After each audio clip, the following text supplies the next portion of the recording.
First to Germany, where at least 100 people have died. Hundreds more are still missing after the worst flooding to hit in decades now.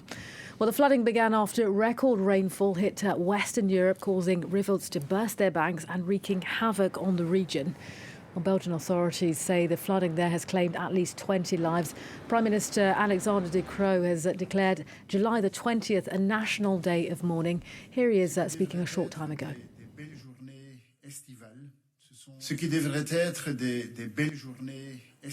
What should have been beautiful summer days suddenly turned into dark and extremely sad days for our fellow citizens.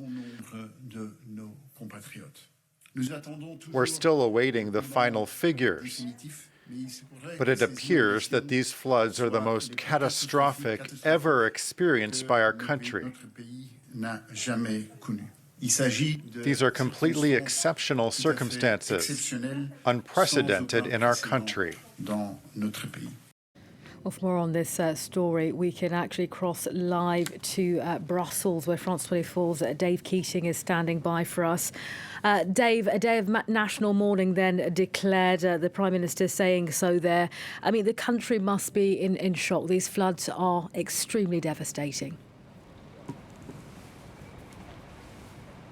Yeah, this came really suddenly. I mean, we've had tons of rain here in Belgium over the past weeks, but these floods just came out of nowhere. There really wasn't any warning about the severity that was about to take place here, but some of the images that we've seen in southern Belgium are really quite shocking.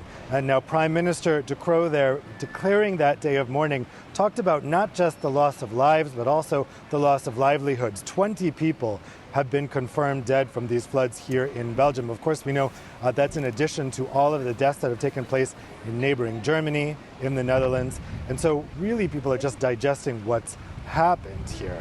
And the trouble isn't over yet. As you can see, the rain has stopped, but actually there are still concerns that a dike in the Liège province could burst its banks for the Meuse River. That flows north and forms the border between the Dutch province of Limburg and the Belgian province of Limburg. And it's worried that those provinces could become flooded if that dike bursts its banks. So that's being very, very closely watched.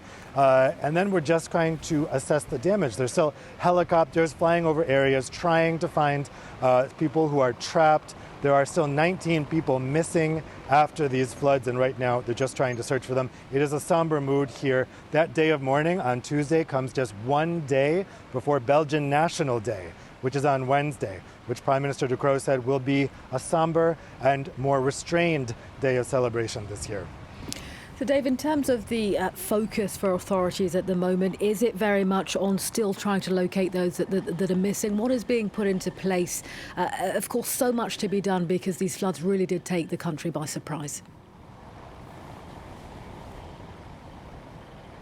Yeah, there really is tons to be done here.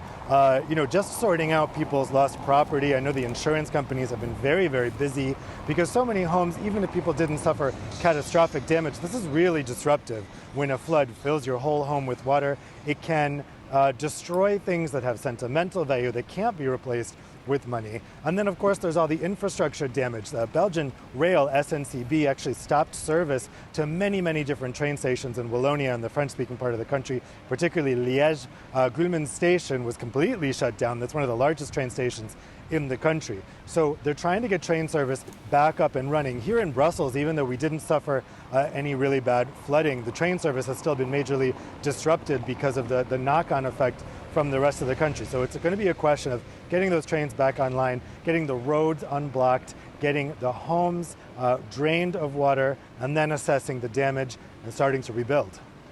All right, Dave, keeping us up to date on that extreme flooding then in Belgium. Thank you.